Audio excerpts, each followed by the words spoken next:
Hello everybody, this is Tim here again, here with another episode of Boomstick Critique. I figured I'd do these James Bond videos in audio format, or as audio reviews, I mean.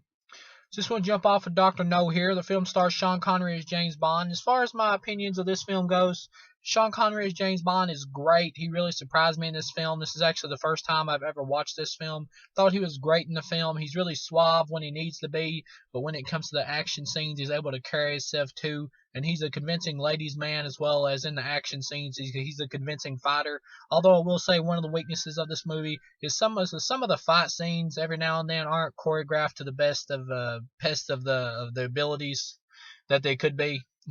But I guess they're probably the best they could have been done at the time when this movie came out, which is obviously the 60s, if I'm not for sure, judging from like the real psychedelic opening they have with all the different kinds of colors and stuff, which I actually liked. I actually hate the Bond song for this movie, which is pretty much Three Blind Mice. I actually hate that fucking song. I think it's horrible and horribly suited for a James Bond movie. But I really do love the James Bond theme. If you're a James Bond fan, or if you know anything about James Bond, you've probably heard the James Bond theme, and I love it. Every time it pops up in this movie, I have to give this movie star points just for that theme. The James Bond theme is awesome in this movie.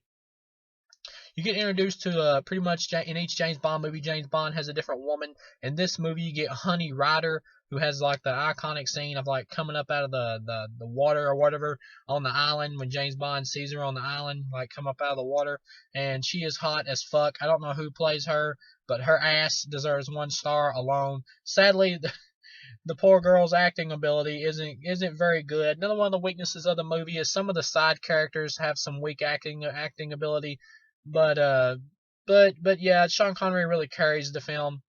In the as far as Doctor No goes, you got this villain Doctor No who's supposed to be like half Asian and half German, but is clearly just like a white guy who they've put like makeup on his face to try to make him look more Asian, which that kind of I kind of don't like that kind of stuff. I kind of wish they would just cast an Asian actor, but it's the times. They probably wanted to cast a white actor, I guess, to get more. I don't know, maybe he was well known at the time or something. I don't actually know this guy. I think his name is actually Joseph something or other. I don't remember what his last name is. I'm pretty sure this actor's first name is Joseph. I don't know what his full name is, but he's clearly not Asian at all. But they put makeup on him and try to make him look Asian. But pretty much Doctor No wants to like take over the world through nuclear bombs or whatever, some such shit like that. It's really really a mute point. I mean, because it doesn't really factor in much into the movie. And pretty much the fun of this movie is Sean Connery and how he carries the film. That's really the fun part of the movie. You even get kind of a humorous scene where he's got a spider on him, and it's actually a tarantula, I believe, that's not really poisonous in real life, but it's supposed to be in the movie.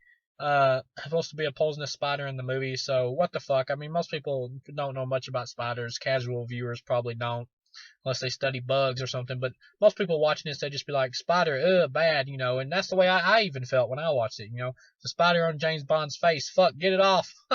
One thing I find funny though is when he's able to knock it off and he's like hitting it, the score is making this really pulse pounding sounds of him like hitting the spider like it's something super dramatic, and I'm like, it's just a fucking spider, man.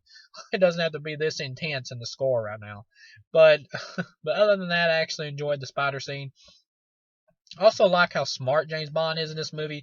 Like he'll put a piece of string on his closet doors and then come back to his room, and if the string's gone, it means somebody like opened the closet doors. Obviously, I like how they play him up to be smart like that, and how he puts like powder on his suitcase, and when he comes back, there's fingerprints on it.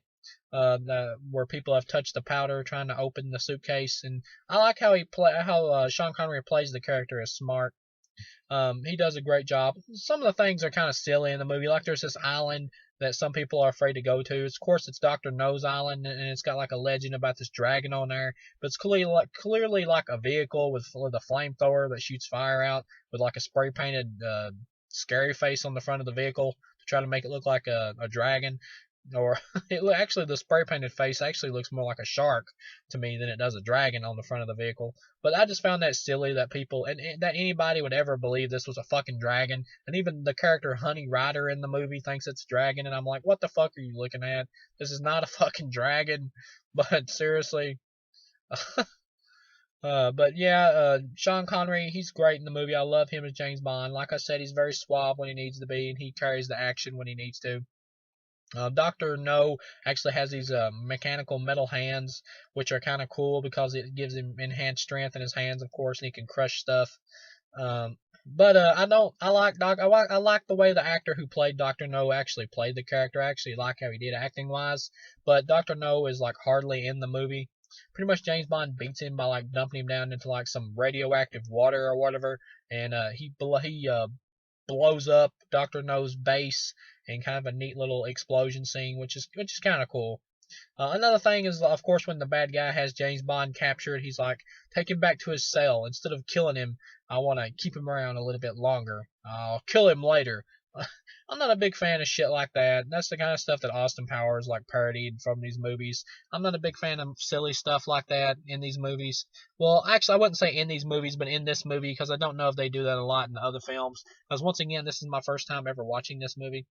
But yeah, all in all, I would give this movie 4 stars because Sean Connery really carries this movie. And despite the little nitpicks, it's so much fun seeing him in the movie. And like I love the scene where this dude tries to get the drop on him and shoot him, but James Bond gets the drop on him, makes him sit down, and as he's questioning him, the guy tries to get his gun, and then James Bond just like fucking blows him away and even shoots him in the back for good measure after he's been shot once in the chest just to make sure he doesn't get back up.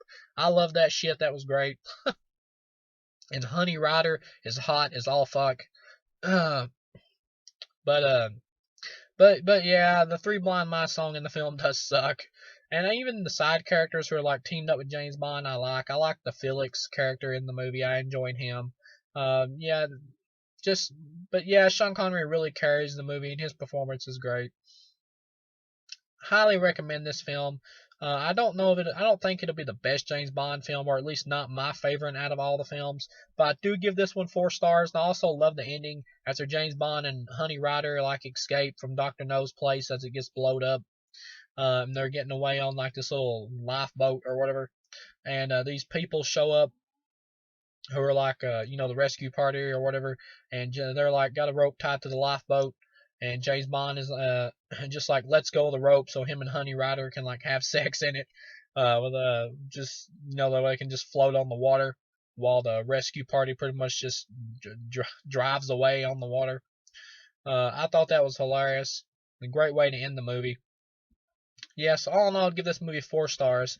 I do recommend it. I don't think it's an amazing movie, but I think it's a great like '60s James Bond movie and a real and a good introduction to the character. I recommend this movie.